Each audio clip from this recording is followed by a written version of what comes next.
যখন আমি আমার ঘর থেকে বের হলাম তখন আমার মনে হলো যেন আশেপাশে কিছু অদ্ভুত ঘটছে।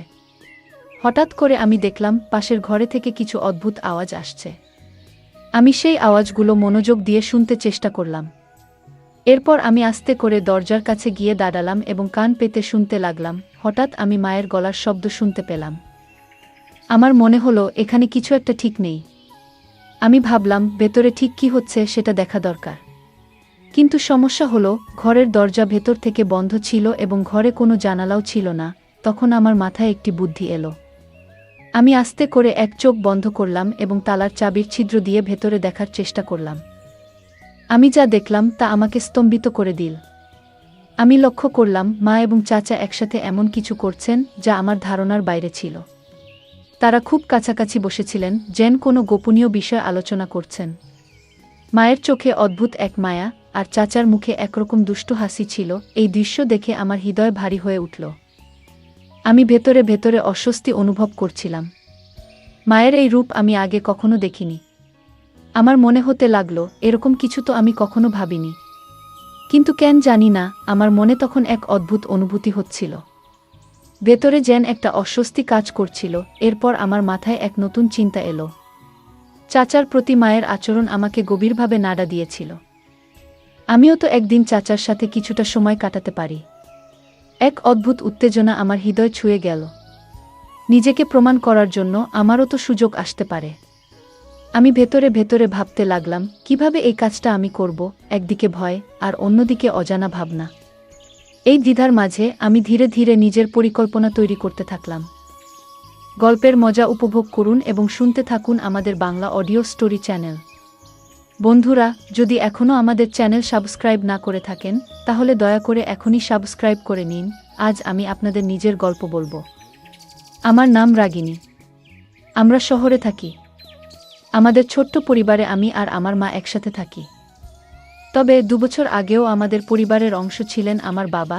একটি মর্মান্তিক গাড়ি দুর্ঘটনায় আমরা বাবাকে চিরদিনের জন্য হারাই।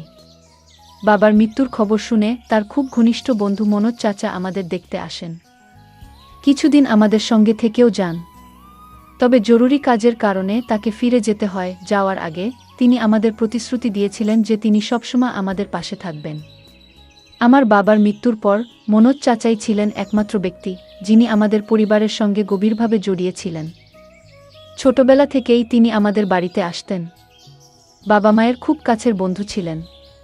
তার সঙ্গে আমাদের সম্পর্ক এতটাই গভীর ছিল যে তিনি শুধুমাত্র বাবার বন্ধু নন, আমাদের পরিবারের একজন সদস্য বলেই মনে হতো। আমি যখন ছোট ছিলাম তখন মনোজ চাচা প্রায়ই আমাদের বাড়িতে আসতেন এবং আমার জন্য চকলেট নিয়ে আসতেন। আমি খুশিতে তার গলায় ঝাঁপিয়ে পড়তাম এবং তার সঙ্গে খেলায় মেতে উঠতাম। তবে এখন আমি 19 বছর বয়সী, বড় হয়ে গেছি। আর সেই শৈশবের খেলা কৌতুক ধীরে ধীরে কমে গেছে। তবুও আজও যখন চাচার সঙ্গে দেখা হয় আমি তাকে আলিঙ্গন করি। বাবার মৃত্যুর পর থেকে মা খুবই একা হয়ে গেছেন। আমি জানি না তিনি আবার আগের মতো সুখী হতে পারবেন কিনা। তবে যখনই চাচা আমাদের বাড়িতে আসেন মায়ের মুখে এক আনন্দ ফুটে ওঠে। এটা দেখে আমার মনে হয় আমি মায়ের দুঃখ কখনো মেনে নিতে পারবো না। আমি সিদ্ধান্ত নিয়েছিলাম মাকে আর কখনো একা বা দুঃখী হতে দেব না। আমার মা এখন 40 বছর বয়সী, কিন্তু তাকে দেখলে 25 বছরের কোনো তরুণীর মতোই লাগে। যখনই আমরা মা মেয়ে একসঙ্গে বাজারে যাই সবাই এমনভাবে তাকায় যেন আমরা 2 বোন। মায়ের সৌন্দর্য আর স্মার্টনেস দেখে অনেকেই অবাক হয়ে যায়। একদিন আমি ভাবছিলাম মায়ের একাকিত্ব দূর করার জন্য এমন কাউকে দরকার যার সঙ্গে মা তার মনের সব কথা বলতে পারবেন। কিন্তু এমন মানুষ কে হতে পারে? আমি অনেক ভেবেও কিছু বুঝে উঠতে পারছিলাম না। ঠিক তখনই আমার মনে হলো কেন না মনোজ চাচার সঙ্গে কথা বলা যায়। আমি কোনো দ্বিধা না করে তাকে ফোন করলাম। প্রথমবার চাচা ফোন ধরেননি, হয়তো কাজের মধ্যে ব্যস্ত ছিলেন। কিন্তু আমি জানতাম তিনি আমাদের সবসময় গুরুত্ব দেন এবং মায়ের সুখের জন্য কিছু করতে পারবেন। আমার ফোন বেজে উঠল। আমি স্ক্রিনে দেখলাম মনোজ চাচার নাম ভেসে উঠছে। আমি খুব খুশি হলাম এবং দ্রুত কল রিসিভ করলাম। কল ধরতেই চাচা বললেন, সরি বেটা, একটু আগে একটা মিটিংয়ে ব্যস্ত ছিলাম তাই তোমার কল রিসিভ করতে পারিনি। আমি হাসতে হাসতে বললাম, কোনো সমস্যা নেই চাচা, আপনি ফোন করেছেন এতটুকুই যথেষ্ট। চাচা মৃদু হাসি দিয়ে বললেন, আর তোমার সঙ্গে কথা বলবো না তো কাকে বলবো? এই পৃথিবীতে তুমিই তো আমার আপন। বন্ধুরা, আপনাদের জানিয়ে রাখি, মনোজ চাচা এখনও বিয়ে করেননি এবং একাই থাকেন। আমরা সবাই তাকে অনেকবার বিয়ে করার জন্য বলেছি, কিন্তু তিনি কখনোই এ বিষয়ে সিরিয়াস হননি। এরপর আমি বললাম, চাচা, যদি কিছু মনে না করেন, আমি আপনাকে একটা কথা বলতে চাই। চাচা বললেন, বলো বেটা, কি বলতে চাও? আমি বলতে শুরু করলাম, চাচা, বাবা আমাদের ছেড়ে যাওয়ার পর থেকে মা খুবই একা হয়ে গেছেন। তিনি কারো সঙ্গে ঠিকমতো কথা বলেন না, খাওয়া দাওয়া ভালোভাবে করেন না। আপনি কি কিছুদিনের জন্য আমাদের সঙ্গে থাকতে পারেন? চাচা কিছুক্ষণ চুপ করে রইলেন। তারপর বললেন, কেন নয়?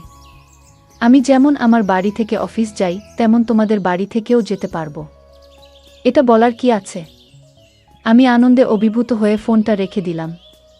খাবার খেতে আমরা টেবিলে বসেছিলাম। তখনই দরজায় কড়া পড়ল। আমি দৌড়ে গিয়ে দরজা খুললাম। সামনে মনোজ চাচা দাঁড়িয়েছিলেন। মা তখনও চুপচাপ টেবিলের পাশে বসেছিলেন। চাচা মায়ের দিকে তাকালেন, কিন্তু মা তার দিকে একবারও দেখলেন না। এরপর চাচা নিজের ঠোঁটের উপর আঙুল রেখে আমাকে চুপ থাকার ইশারা করলেন। আমি তার ইশারা বুঝে চুপ হয়ে গেলাম। চাচা ধীরে ধীরে মায়ের পেছনে গিয়ে দাঁড়ালেন এবং তার 2 হাত দিয়ে মায়ের চোখ থেকে দিলেন। মা আস্তে আস্তে চোখ খোলার চেষ্টা করছিলেন। তাকে এইভাবে চেষ্টা করতে দেখে মনোজ চাচা হেসে বললেন, বলতো কে? আমাকে চিনতে পারো? মা মুহূর্তেই চাচার গলার স্বর চিনতে পারলেন এবং বললেন, মনোজদা। দাদা, আপনি কখন এলেন? চাচা মায়ের চোখ থেকে হাত সরিয়ে বললেন, আমি তখনই এসেছি, যখন দেখলাম তুমি মন খারাপ করে বসে আছো। আমি লক্ষ্য করছিলাম চাচার উপস্থিতিতে মা কতটা খুশি হয়ে উঠেছেন। তার মুখে যেন এক অদ্ভুত প্রশান্তি এসেছে, যেন সমস্ত টেনশন মুছে গেছে। তখন চাচা বললেন, মমতা, এবার থেকে আমি সবসময় তোমাদের সঙ্গেই থাকব। আর কখনো তোমাদের ছেড়ে যাব না। বন্ধুকে একা রেখে তার কষ্ট দেখার মতো মানুষ আমি নই। বন্ধুত্বের ঋণ তো বন্ধু শোধ করবেই। মনোজ চাচার এই কথা শুনে মা ভীষণ খুশি হলেন যে এবার থেকে চাচা সবসময় আমাদের সঙ্গে থাকবেন। আমরা সবাই একসঙ্গে বসে খেতে লাগলাম এবং অনেক কথা বললাম। সেদিন আমরা সবাই এক ঘরে শুয়ে পড়লাম এবং রাতভর গল্প করতে করতে সময় কাটালাম। পরের দিন সকালে চাচার অফিসে যাওয়ার কথা ছিল, তাই তিনি আগে ঘুমিয়ে পড়লেন। আমি তার পাশে বসে গল্প করছিলাম, আর কখন ঘুমিয়ে পড়েছি টের পাইনি। সকাল কবে হলো বুঝতেই পারিনি। মা সকালে উঠে নাস্তা বানিয়ে ফেলেছিলেন, আর চাচা তৈরি হয়ে গেলেন। আমরা সকলে একসঙ্গে নাস্তা করলাম। তারপর চাচা অফিসে চলে গেলেন। এভাবে আমাদের দিনগুলো কাটতে লাগল। আমি চাচাকে বাবার মতোই মনে করতে শুরু করলাম। সত্যি বলতে তিনি আমার নিজের বাবার চেয়েও বেশি গুরুত্ব পেতে লাগলেন, কারণ তিনি আমাদের সঙ্গে ছিলেন, আমাদের খেয়াল রাখছিলেন। এক রাতে আমি আমার ঘরে শুয়েছিলাম। হঠাৎ খুব খারাপ একটি স্বপ্ন দেখলাম। সেই স্বপ্নে আমার বাবাও ছিলেন। আমি ভীষণ ভয় পেয়ে ঘুম থেকে উঠে পড়লাম। আমার কপাল দিয়ে ঘাম ঝরছিল, গলা শুকিয়ে যাচ্ছিল। তাই আমি পানি খেতে চাইলাম, কিন্তু দেখলাম আমার জগটা পুরো ফাঁকা। আমি ভাবলাম রান্নাঘর থেকে পানি নিয়ে আসি। জগটা হাতে নিয়ে ঘরের দরজা খুলে বাইরে বেরোলাম এবং রান্নাঘরের দিকে হাঁটা শুরু করলাম। রাতে আমি পানির জন্য রান্নাঘরে যাচ্ছিলাম। মায়ের ঘর আমার পাশেই ছিল এবং তারপরে মনোজ চাচার ঘর। যখন আমি চাচার ঘরের সামনে দিয়ে যাচ্ছিলাম, তখন একটা মৃদু শব্দ শুনতে পেলাম। প্রথমে ভেবেছিলাম হয়তো চাচা টিভি দেখছেন, তাই বেশি গুরুত্ব না দিয়ে আমি সামনে এগিয়ে গেলাম। কিছুক্ষণ পরে সেই শব্দগুলো আরও স্পষ্ট আর জোরে শোনা গেল। এবার আমার কৌতূহল জাগল। চাচার ঘরের সামনে এসে আমি দাঁড়িয়ে পড়লাম। ভালো করে শোনার চেষ্টা করতেই বুঝতে পারলাম মা যেন কিছু বলছেন। আমি ভাবলাম, এত রাতে মা আর চাচা এক ঘরে কি করছেন? তখনই আমার মাথায় একটা বুদ্ধি এলো। আমি দরজার তালার ছিদ্র দিয়ে ঘরের ভেতরটা দেখার চেষ্টা করলাম। এক চোখ বন্ধ করে তালার ফাঁক দিয়ে যখন ভেতরটা দেখলাম, তখন আমি অবাক হয়ে গেলাম। আমি ভেতরে যা দেখলাম তা আমাকে বিস্মিত করে দিল। মনে হচ্ছিল এমন কিছু আমি কখনো কল্পনাও করিনি, যা আমার নিজের জন্যই অস্বস্তিকর ছিল। আমি নিজেকে শান্ত করার চেষ্টা করছিলাম, কিন্তু কিছুক্ষণের মধ্যেই আমি অসচেতন হয়ে পড়লাম। পরে দেখলাম মা বিছানায় শুয়ে আছেন এবং মনোজ চাচার সঙ্গে কথা বলছেন। মা বললেন, মনোজদা, এবার থেকে আমাদের ছেড়ে কোথাও যেও না। চাচা মায়ের হাত ধরে বললেন, তোমার আর রাগিনীর খেয়াল রাখার দায়িত্ব এখন থেকে আমার। এই কথাগুলো শোনার পর আমি ধীরে ধীরে নিজের ঘরে ফিরে এলাম। রান্নাঘর থেকে পানি নিয়ে এসে শুয়ে পড়লাম, কিন্তু ঘুম আর এলো না। বারবার মনে সেই দৃশ্য ভেসে উঠছিল। যতই ঘুমানোর চেষ্টা করি কিছুতেই মন শান্ত হচ্ছিল না। ভোর হতে আর বেশি দেরি ছিল না। আমি উঠে গিয়ে বাথরুমে ফ্রেশ হলাম। তারপর গোলাপি রঙের একটি হালকা পোশাক পরে নিলাম। পোশাকটি স্বচ্ছ ছিল এবং আমাকে দেখতে বেশ সুন্দর লাগছিল। আমি যখন বাইরে এলাম দেখলাম মনোজ চাচা সোফায় বসে নাস্তা করছেন। ভেজা চুলে তোয়ালে পেঁচিয়ে আমি তার সামনে গিয়ে দাঁড়ালাম এবং মুখে বললাম, চাচা কেমন লাগছে আমাকে? মনোজ চাচা মুচকি হেসে বললেন, বাহ রাগিনী, আজ তো তোমাকে একেবারে অপূর্ব দেখাচ্ছে। আমি যখন মনোজ চাচার কথা শুনলাম তোমাকে আজ খুব সুন্দর লাগছে, তখন আমি খুব আনন্দিত হলাম। চাচার পাশে গিয়ে চুপচাপ বসে রইলাম। কিছুক্ষণ পরে চাচা অফিসের জন্য তৈরি হতে লাগলেন। আমি হঠাৎ উঠে গিয়ে চাচাকে আলিঙ্গন করলাম। মনে হলো যেন বহুদিনের জমে থাকা আবেগ আমার ভেতর থেকে বেরিয়ে আসছে।